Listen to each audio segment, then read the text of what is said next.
Hola, ¿qué tal amigos? En este video queremos hablar sobre las posiciones desde el derecho internacional a partir de la complicada coyuntura de la independencia de Cataluña.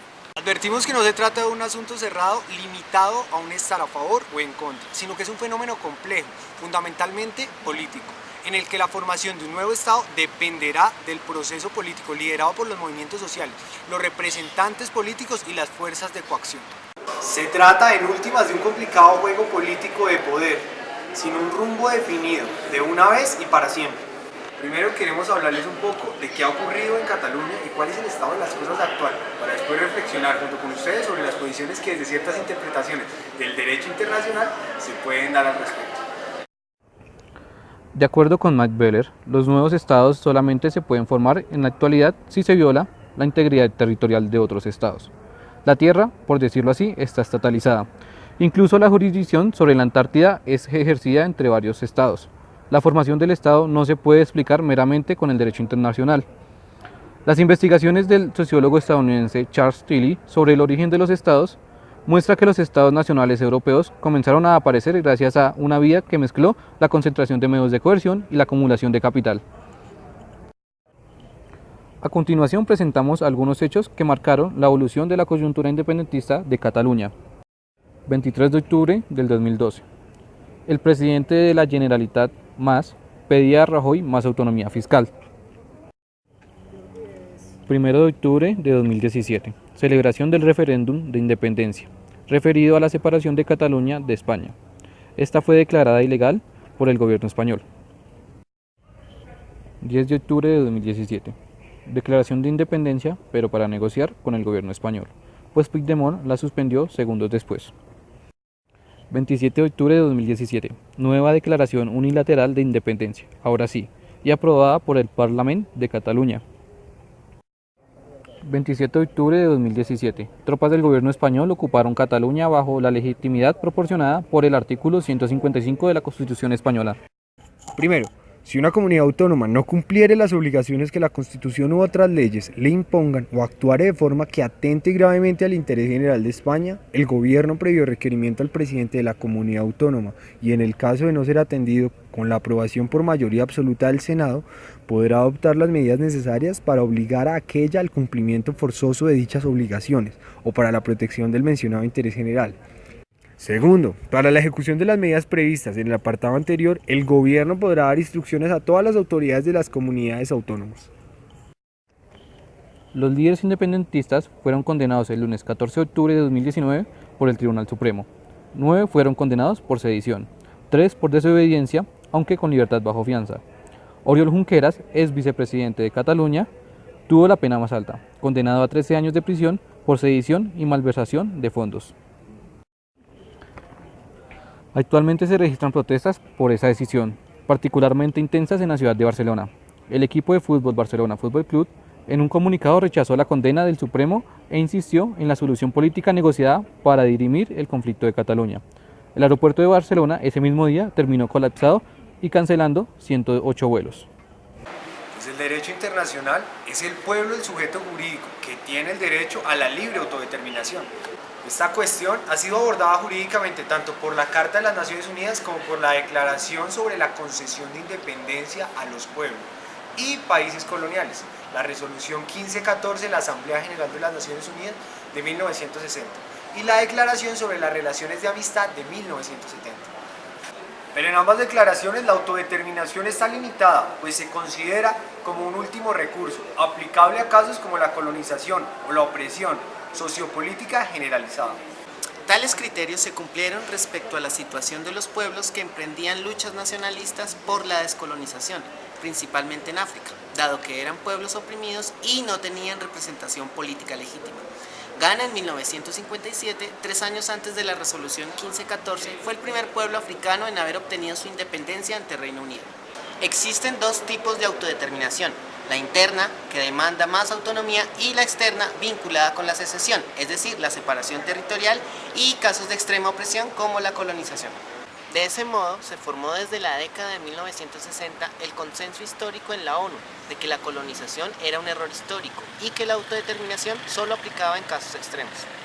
En el caso de Kosovo, por ejemplo, dadas las circunstancias de opresión, la secesión respecto a Serbia no fue impedida, pero cuando no hay opresión política, la secesión es un asunto que ha de tramitarse por el derecho interno constitucional.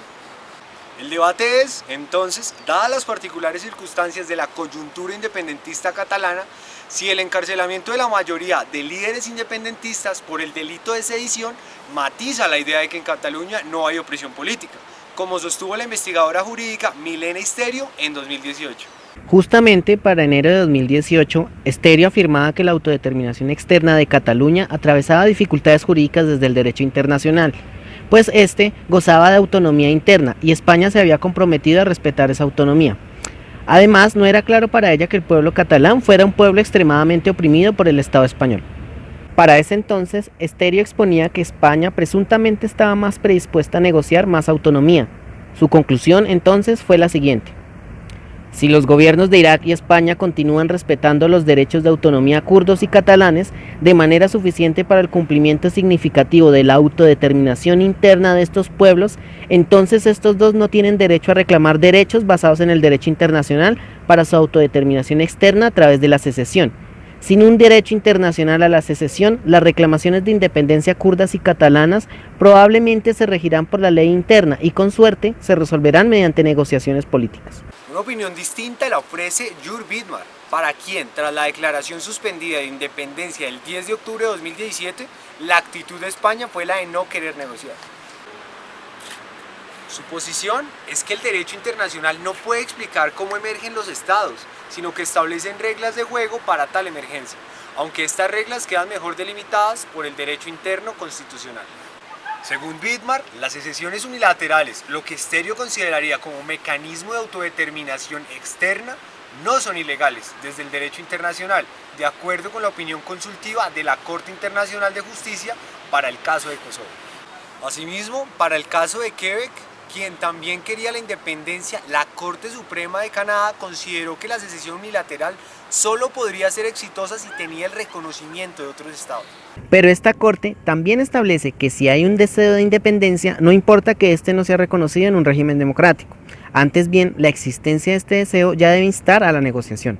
En consecuencia, un referéndum exitoso de independencia no crea la independencia, pero sí puede detonar un proceso de liberación democrática. A diferencia de Esterio, del caso Quebec, Vidmar extrae las siguientes consecuencias. Para la coyuntura independentista catalana, España debería negociar y Cataluña ser consciente de que la independencia no es el escenario predeterminado de tales negociaciones. Se requiere una negociación entre el pueblo secesionista y el Estado central. Los independentistas también han de considerar que hay oposición a la independencia dentro de Cataluña y habría resistencia política de algunos grupos poblacionales que todavía quieren pertenecer a España. El problema para Vidmar es que no hay una contraparte deliberativa, un otro que quiera negociar, lo que da a entender que el gobierno español ha cerrado las vías del diálogo. En definitiva, uno de los problemas de la independencia de Cataluña es el escaso margen que tiene el derecho internacional al respecto. Lo único que puede decir es que en cuanto tal, la independencia no es ilegal, el resto es juego político. ¿Qué implica lo anterior? Que en últimas la creación de un nuevo Estado dependerá de las relaciones de poder en Cataluña, de la posibilidad de un gobierno legitimado que pueda ejercer soberanía territorial mediante la concentración tanto de los medios de coerción y la acumulación de capital. En este orden de ideas, de acuerdo con Marc Weller y siguiendo dos criterios de estadidad de la Convención de Montevideo, Cataluña cumple condiciones objetivas para ser considerado como Estado. Primero, tiene una población de aproximadamente 7.5 millones de habitantes y segundo, un territorio de 32.000 kilómetros cuadrados con límites definidos. Asimismo, cumple tanto el criterio subjetivo negativo de no violar normas jus cogens, por ejemplo, si el nuevo Estado nace de la ocupación militar de otro Estado, como los siguientes criterios subjetivos positivos de autodeterminación: voluntad del pueblo, expresada en un referéndum o asamblea nacional, y la existencia de una declaración de independencia. Este referéndum es unilateral en el sentido de que no debe comprometer a todo el Estado, en este caso el español, sino solo a la parte interesada, Cataluña. Sin embargo, España ha sostenido que este referéndum es inconstitucional. Para Weller, desde un punto de vista declarativista, la existencia de un Estado es una cuestión de hecho y no del reconocimiento. Esto es, para que haya un Estado no es necesario que haya reconocimiento. Sin embargo, la ausencia de reconocimiento sí puede dificultar su existencia, como en el caso de Somalilandia. Según Beller y en consonancia con Bismarck, el derecho internacional es neutral en materia de secesión. Sin embargo, como ya se explicó, desde 1960 el consenso de la comunidad internacional de que el colonialismo era un error histórico produjo que la jurisdicción en derecho internacional sobre la autodeterminación externa aplicase solo para casos del colonialismo, y no es claro que haya en Cataluña una dominación colonial por parte de España. Tampoco lo es, sostiene Beller, al menos en 18 de octubre de 2017, que haya un grado de represión política tal que haga viable la aplicación de la doctrina del derecho internacional sobre autodeterminación. Pero una situación de violación indiscriminada de derechos humanos podría hacer viable la secesión. Igualmente, si el orden constitucional español aumenta la desigualdad contra Cataluña, entonces es previsible un escenario de radicalización de la idea de independencia. En definitiva, este autor concluye a partir del precedente de Quebec que la lección del pasado, por lo tanto, puede ser que es bueno hablar. A través de este recorrido hemos podido apreciar la complejidad del asunto de la secesión de Cataluña desde el derecho internacional, el cual, si bien no prohíbe la secesión, según el precedente de la Corte Internacional de Justicia para el caso de Kosovo, tampoco puede impulsarla, dado que Cataluña no es un pueblo colonizado. No obstante, habrá que ver si Cataluña termina siendo un pueblo extremadamente oprimido o sin representación política legítima. Esta coyuntura independentista no ha terminado y continúa detonando protestas masivas a 18 de octubre de 2019. A la larga, la emergencia y la consolidación de un nuevo Estado es un problema político en el que el derecho internacional solo puede establecer ciertas reglas del juego. A pesar de su relativa moderación, Pedro Sánchez, el presidente del gobierno español, se ha resistido a negociar, aunque la negociación sea una necesidad política asentada en el caso de Quebec, y reconoce la legitimidad de la decisión del Tribunal Supremo de condenar a los líderes independentistas. La alternativa dada es, entonces, la represión ejercida contra los manifestantes catalanes y la eventual radicalización de las expresiones violentas, tanto del gobierno como de los independentistas, ante el cierre de los canales políticos. En consecuencia, sin una negociación que obligue a las partes a moderar sus posturas y una violación generalizada de derechos humanos o represión política, habría desde el derecho internacional alternativas jurídicas para hacer viable la secesión. ¿Triunfará el poder jurídico político ejercido como fuerza, violencia o como consenso? Las cartas están sobre la mesa.